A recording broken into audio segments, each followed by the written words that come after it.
For 41 consecutive days, the United Kingdom has had measurable rainfall. Not off and on, not scattered showers. This is rainfall recorded at multiple weather stations without a single dry day. 3 named storms struck in a single month with no recovery time between them. More than 100 flood warnings are active right now. And across parts of southern England, something is happening that sandbags cannot stop. The water is no longer falling from the sky. It is rising through the ground, up through chalk aquifers, up through foundations, up through floors. Near Ringwood in the New Forest, a farmer named Ross has pulled 4 vehicles from a single flooded ford in 2 weeks using his tractor. Sat-nav apps are routing drivers straight into the water because the main roads are closed. 1 mile from that ford, a lorry driver in his 60s lost his life last month. The water was 4 feet deep. There are still no warning signs. That ford is one frame inside a national crisis that is still accelerating. The University of Reading has just recorded its longest unbroken spell of daily rain since records began in 1831. Emergency pumps on the Somerset levels are sitting idle because tidal levels will not let them run.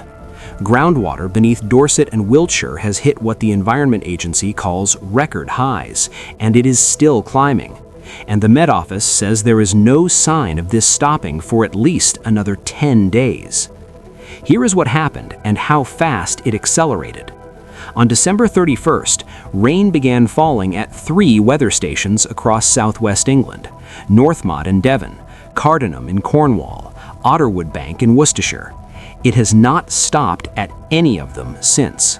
By New Year's Day, Catesbridge in County Down recorded 10.8 millimeters in 24 hours, more than doubling its previous January record of 38 millimeters, which had stood since 2005.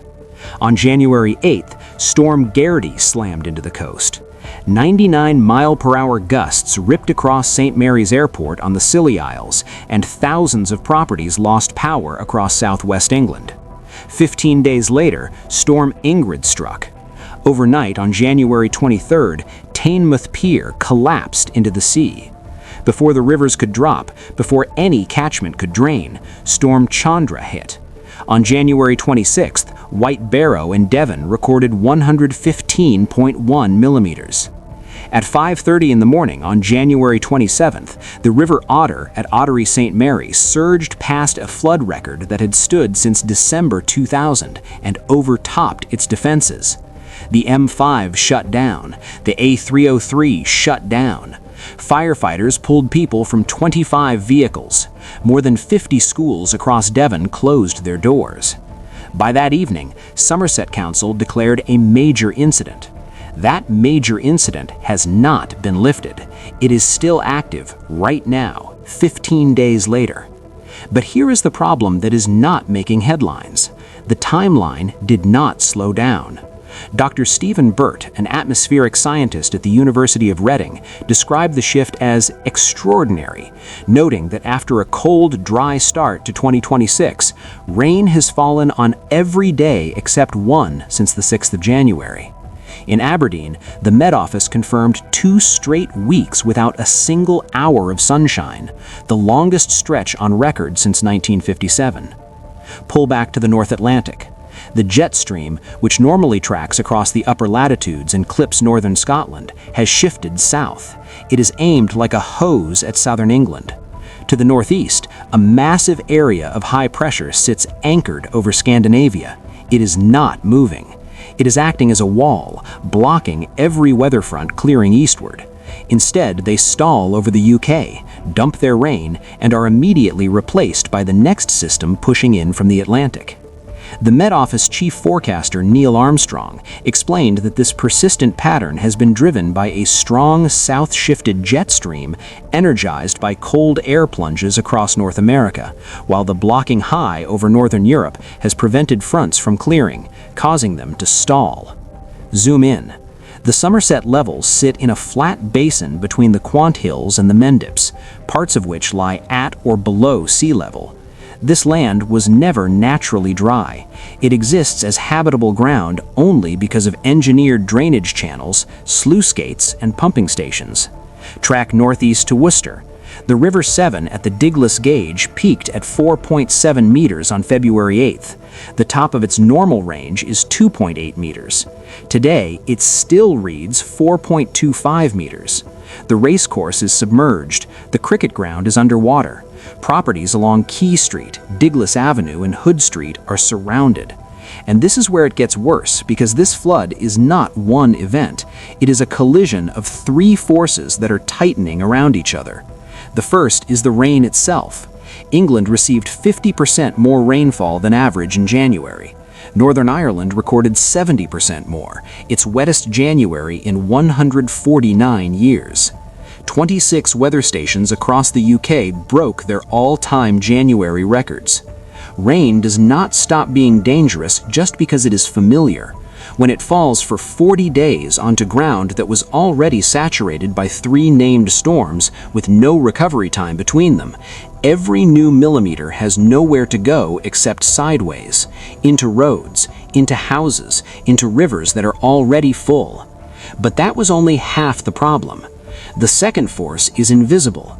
Beneath the chalk downs of Dorset and Wiltshire, groundwater has been rising for weeks. Groundwater does not flood like a river. It does not rush through a doorway.